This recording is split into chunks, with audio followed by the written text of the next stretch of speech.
The new money essentially steals value from the existing money supply. For the total pool of money is being increased irrespective to demand for goods and services.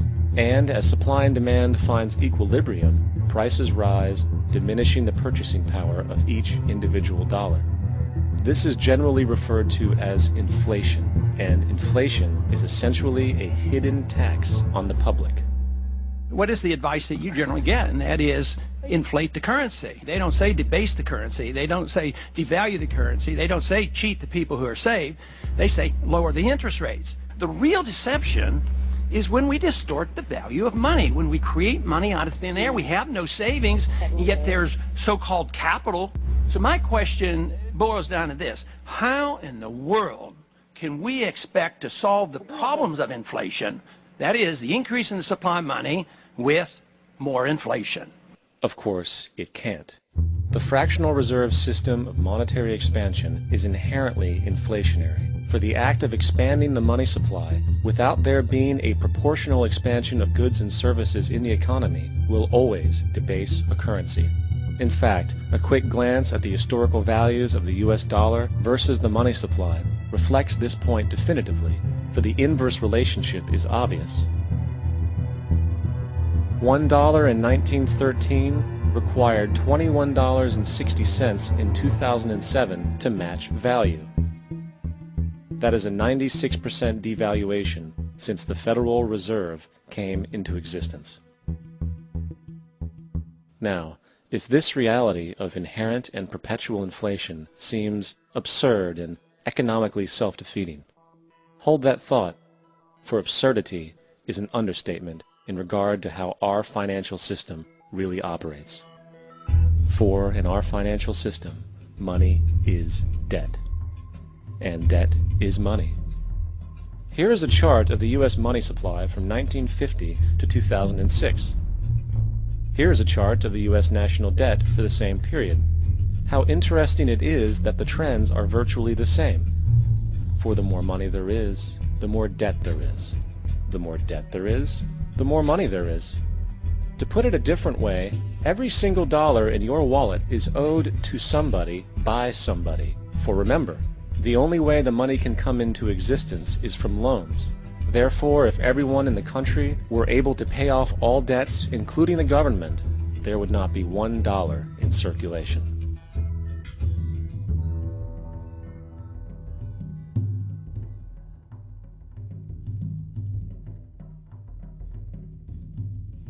In fact, the last time in American history the national debt was completely paid off was in 1835, after President Andrew Jackson shut down the central bank that preceded the Federal Reserve. In fact, Jackson's entire political platform essentially revolved around his commitment to shut down the central bank, stating at one point, "The bold efforts the present bank has made to control the government are but premonitions of the fate that awaits the American people, should they be deluded into a perpetuation of this institution or the establishment of another like it." Unfortunately, his message was short-lived, and the international bankers succeeded to install another central bank in 1913, the Federal Reserve. And as long as this institution exists, perpetual debt is guaranteed. Now, so far we have discussed the reality that money is created out of debt, through loans. These loans are based on a bank's reserves, and reserves are derived from deposits. And through this fractional reserve system, any one deposit can create 9 times its original value, in turn debasing the existing money supply, raising prices in society. And since all this money is created out of debt and circulated randomly through commerce, people become detached from their original debt, and a disequilibrium exists where people are forced to compete for labor in order to pull enough money out of the money supply to cover their costs of living. As dysfunctional and backwards as all of this might seem, there is still one thing we have omitted from this equation. And it is this element of the structure which reveals the truly fraudulent nature of the system itself: the application of interest. When the government borrows money from the Fed, or when a person borrows money from a bank, it almost always has to be paid back with accrued interest. In other words, almost every single dollar that exists must be eventually returned to a bank with interest paid as well. But if all money is borrowed from the central bank and is expanded by commercial banks through loans, only what would be referred to as the principal is being created in the money supply. So then, where is the money to cover all of the interest that is charged? Nowhere.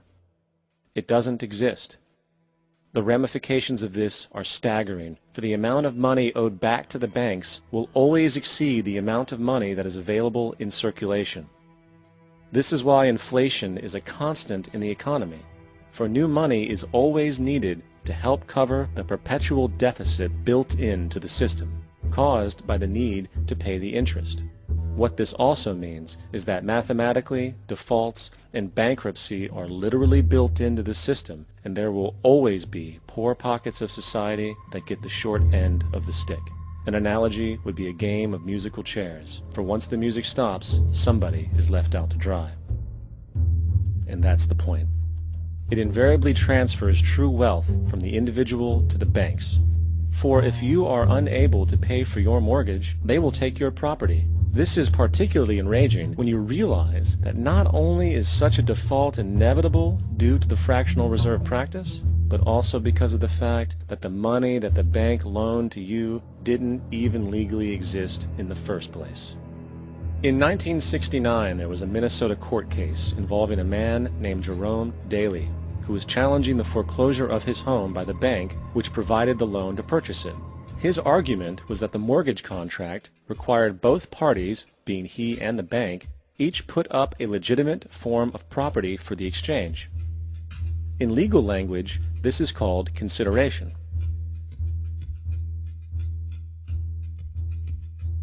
Mr. Daly explained that the money was, in fact, not the property of the bank, for it was created out of nothing as soon as the loan agreement was signed. Remember what modern money mechanics stated about loans?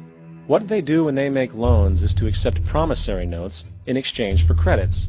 Reserves are unchanged by the loan transactions, but deposit credits constitute new additions to the total deposits of the banking system.